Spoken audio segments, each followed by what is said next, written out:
Hey everybody, Nick Knack here, back again for another video.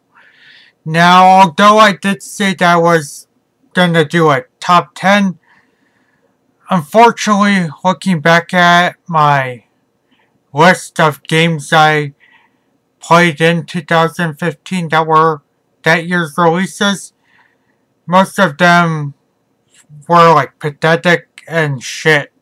And because of that, I'm not doing a top 10. Instead, I'm doing a top 5.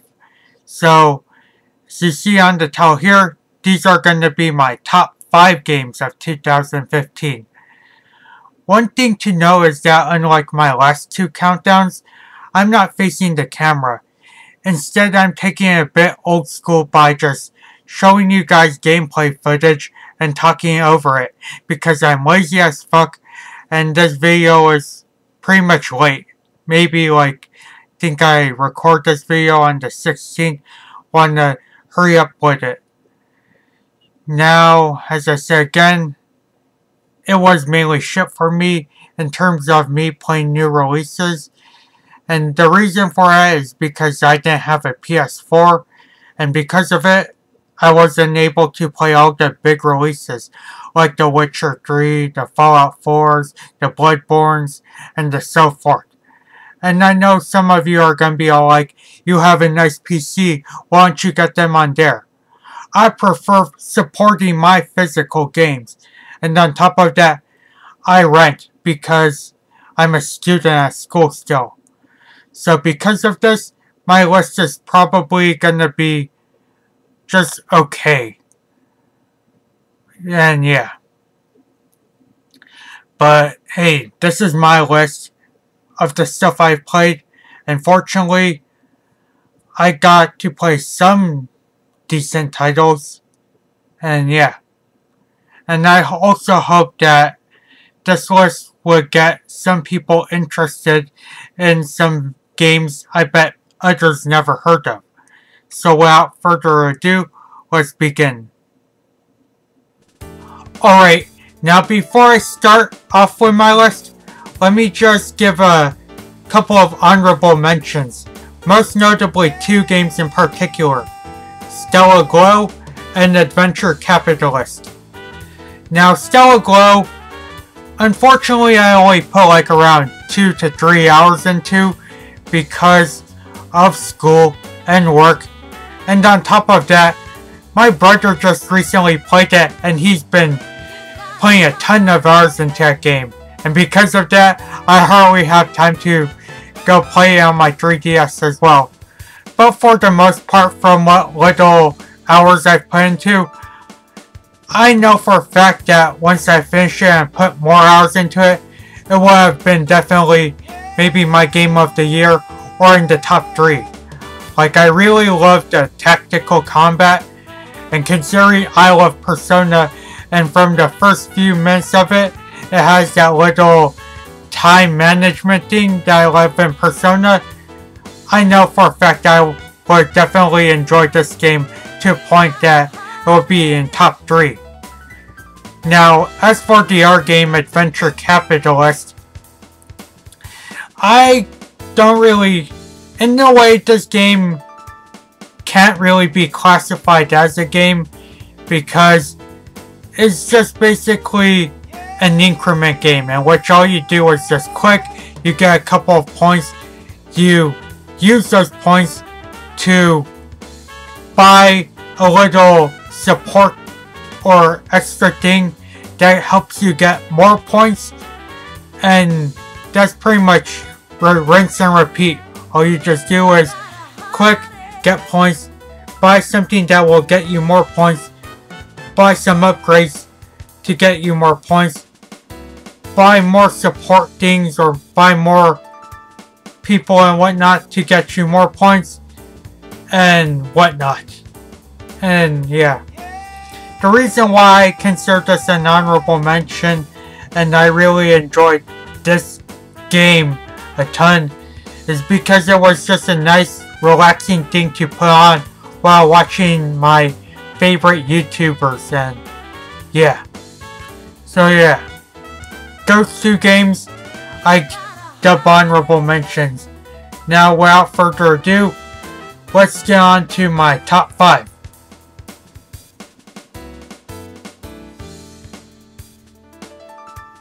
Starting up the countdown at number 5 is Citizens of Earth.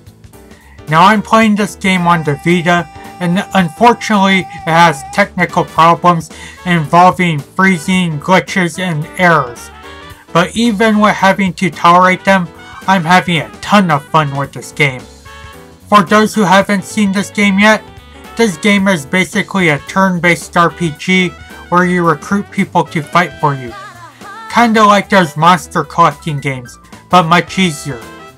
What makes this monster collecting RPG stand out for me is its gameplay and characters.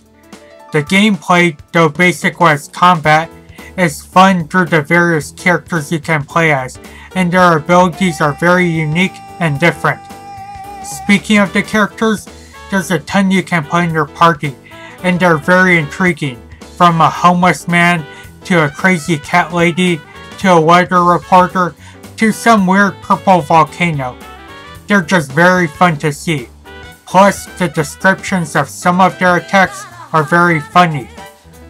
But even though they're good, it's the protagonist that shines, as he's the vice president of the world, and he could be such an asshole that's funny and memorable. With the things I've mentioned, along with having one of the most unique bestiaries in RPGs, I'm loving this game a ton. And if you're a fan of games like Earthbound or Undertale, then this is a game I recommend. Plus, it's under $15, so you're not wasting too much.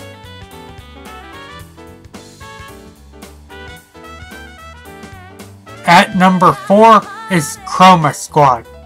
Now, I first saw this game advertised on either GOG or the Humble Store, and my interest in it peaked, as it advertised itself as a tactical RPG mixed with a sim, mixed with creating your own group of Power Rangers.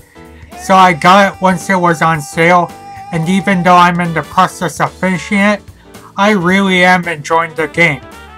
Basically, this game involves you customizing your own tokusatsu team, as I stated again, and having them fight foot soldiers and sometimes a monster of the day on the grid. What makes this game stand out for me, other than its premise, was its gameplay, as attacks are very fast and the game has some teamwork features I don't think I saw in any other tactical RPGs. On top of this, the graphics are good for the most part, and the way the game is structured is really unique and made me plan carefully with each turn. Overall, I'm having fun with it so far, and if you're a fan of the things I've mentioned, I definitely think you should check this PC game out. Plus, it's less than under $20.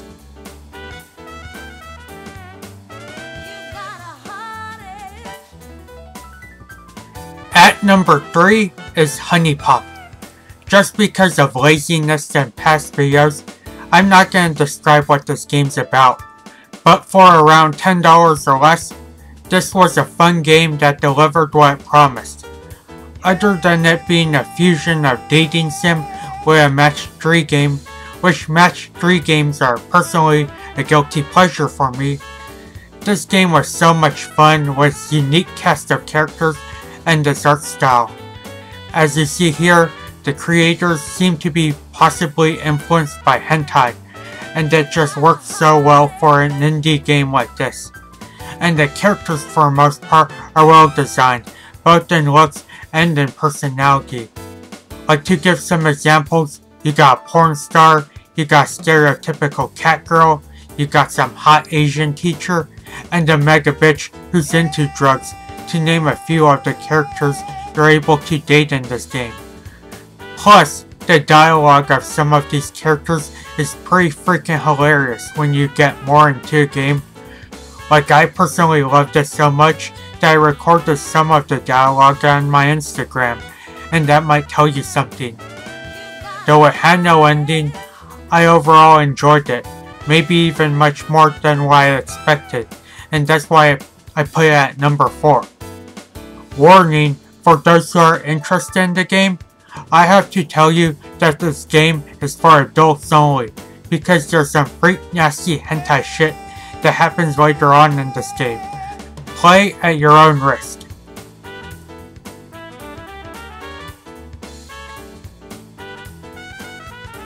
My number 2 game is a title most of you might have expected to be on here, considering how much I'm filleting the series, and that game of course is Persona 4 Dancing All Night.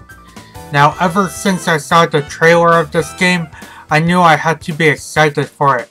Heck, I was interested in it so much, I even cosplayed the Dancing All Night version of Yu Narukami, but that's besides the point. So I picked up the game, and I do say I had a ton of fun with it. Since I love P4, the characters were awesome as always, the presentation in both the setting and seeing the characters dance were well done, and the gameplay was fun and easy to get into, and I have a blast every time I go back to it. Now sure, the game has a couple of problems, and I can both agree and understand them, such as the story mode being nothing but overdrawn cutscenes, and that the music selection is nothing but the same songs with few remixes. But I grew to tolerate those, and as a result, I found the songs to be nice to jam to, and the story mode to be well told, with twists and turns.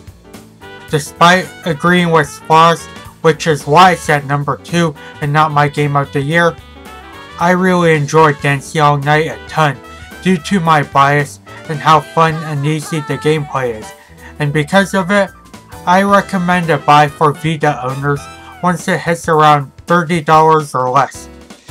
So some of you might be wondering what my 2015 game of the year is.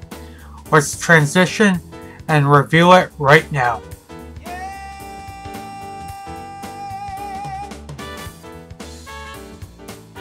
So finally coming in at number 1 as my favorite game of 2015 is a game I bet people haven't even played, nor have I bet they know of it, and that's Final Fantasy Record Keepers. As I mentioned, my list is pretty pathetic, and it shows through having a mobile game ranked around the 70s as my game of the year. It isn't a knock on it, however, as I sunk a ton of hours into this game, and I still am currently.